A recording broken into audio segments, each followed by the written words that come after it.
আসসালামু আলাইকুম। দেখতে পাচ্ছেন পেঁপে চারা নিয়ে আইছি মরিচের ভুঁইয়ের চার আল দিয়ে। এখন আমি লাগাবো পেঁপে চারা। এভাবে গর্ত করতেছি, গর্ত করার পর পেঁপে চারা লাগাবো, দেখি কেমন হয় ইনশাল্লাহ। তার আগে আমার পেজটাকে অবশ্যই ফলো দিবেন, শেয়ার করবেন, লাইক করবেন, কমেন্ট করবেন। আর কমেন্টে বলে যাবেন কিভাবে লাগানো লাগে। আমি তো জানি না, আমি তো নতুন। আপনারা অবশ্যই কমেন্টে জানিয়ে যাবেন। আমি পেঁপে চারা লাগাচ্ছি, যদি ভুল হয় আপনারা অবশ্যই বলে যাবেন।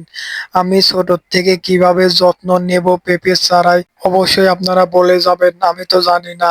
আবারও আপনাদের বলতেছি, আমার পেজটাকে ফলো দিবেন, শেয়ার করবেন, লাইক করবেন, কমেন্ট করবেন।